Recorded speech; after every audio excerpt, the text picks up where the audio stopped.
জমি সংক্রান্ত বিরোধের জের ধরে মানিকগঞ্জের সিংহের উপজেলায় এক বৃদ্ধকে ধারালো অস্ত্র দিয়ে কুপিয়ে হত্যার অভিযোগ উঠেছে প্রতিবেশীর বিরুদ্ধে। 22 নভেম্বর শনিবার রাত সিংহের উপজেলার ধরলা ইউনিয়নের ফুটনগর মুন্সিপাড়া এলাকায় এই ঘটনা ঘটে। নিহত ব্যক্তি 65 বছরের বৃদ্ধ শারফিন মোল্লা। তিনি ফুটনগর গ্রামের মৃত সাইজুদ্দিনের ছেলে। স্থানীয়রা জানিয়েছেন, জমির সীমানা নিয়ে শারফিন মোল্লার সঙ্গে প্রতিবেশী রফুল আলমের বিরোধ দেখা দিয়েছিল। এমন বিরোধের জের ধরে গেল 22 নভেম্বর শনিবার রাত 8:45টার দিকে বাড়ির সামান্য দূরে ফুটনগর মুন্সিপাড়া মোড় এলাকায় রফুল আলম ও তার সহযোগীরা শারফিন মোল্লার উপর হামলা চালায়। এক পর্যায়ে ধারালো অস্ত্রের আঘাতে শারফিন মোল্লার মাথায় গুরুতর জখম হয়। পরে আহত অবস্থায় স্বজনেরা তাকে ঢাকার সাভার এনাম মেডিকেল কলেজের হাসপাতালে নিয়ে যান। সেখানে তাকে মৃত ঘোষণা করেন কর্তব্যরত চিকিৎসক। এমন সন্ত্রাসীদের দ্রুত গ্রেফতারের দাবি জানিয়ে মানববন্ধন করেছেন স্থানীয়রা।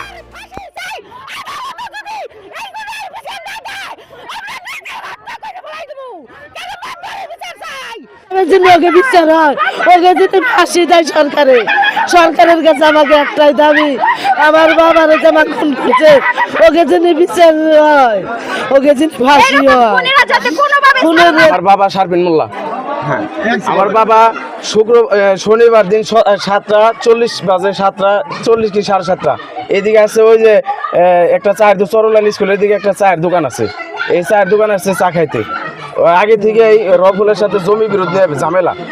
ওই রফুল, কাশেম মোল্লা, আবু শামা, এই যে সাইদ, শফি, মনির, ওরা লালচান নৃশংসভাবে আমার বাবাকে হত্যা করছে। এই সর্বোচ্চ আমি শাস্তি দাবি করে আমি ওদের ফাঁসি চাই। পরিকল্পিতভাবে ফোন দিয়ে আমার বাবারে ফোন দিয়ে আমার আবার এই জায়গা আনছি, স্কুলের জায়গা। আবু শামা, শান্ত, মনির, বাবু, রফুল, এদার সবাই মিলে আমার চাচাকে হত্যা করেছে। অতএব এই হত্যার জন্য আমাদের একটাই দাবি, ওদের ফাঁসি চাই। শারফিন মোল্লা তিনি আমাদের এই এলাকার মুরব্বী ছিলেন। জমি সংক্রান্ত ব্যাপার ওনাকে মারা হয়েছে। আজ পর্যন্ত আসামি এখনো অ্যারেস্ট হয় নাই। যারা ওনাকে মারছে, আমার প্রশাসনের কাছে একটাই দাবি, অতি দ্রুত তাদেরকে গ্রেপ্তার করে তাদের দৃষ্টান্তমূলক শাস্তি হতে হবে।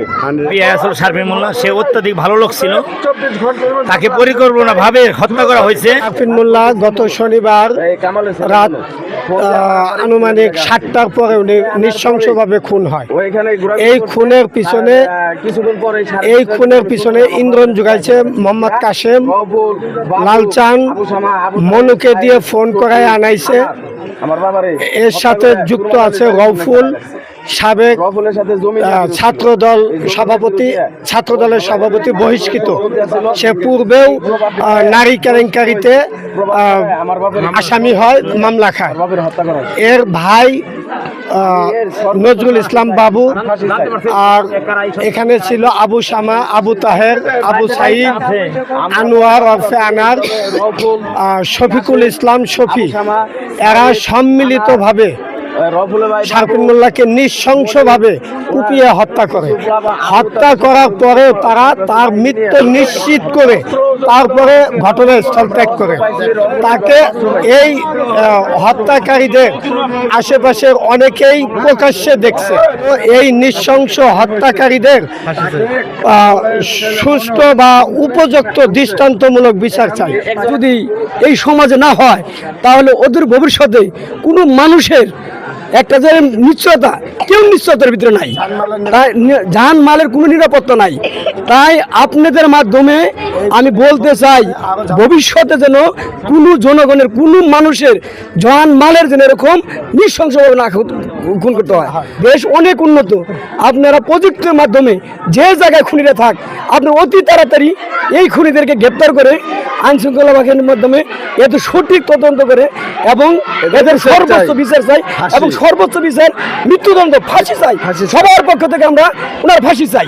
এই বিষয়ে সিংহের থানার ভারপ্রাপ্ত কর্মকর্তা ওসি JM তৌফিক আজম বলেন, মামলা রেকর্ড হয়েছে 23 তারিখে। তো এখানে এজার নামে ওর ভিতরে 13 জনের ভিতরে এজার নামে একজনকে গ্রেপ্তার করা হয়েছে, আর অজ্ঞাত হিসেবে আরেকজনকে গ্রেপ্তার করা হয়েছে। অন্যান্য আসামিরা ঘটনার পর থেকেই তাদের বিভিন্ন মোবাইল ফোনগুলো বন্ধ আছে। আমরা টেকনোলজির বিভিন্ন কার্যক্রম করছি আমরা দ্রুত গ্রেপ্তারের জন্য, এবং আমাদের সাথে সাথে অন্যান্য সংস্থা এবং হস্তক্ষেপে তারাও আছে এই বিষয়টা খুব গুরুত্ব সহকারে দেখছে, এবং আসামিরা যাতে দ্রুত গ্রেপ্তার হয় সে ব্যাপারে আমরা বিভিন্ন জায়গায় তৎপর আছি এবং অভিযান চলছে।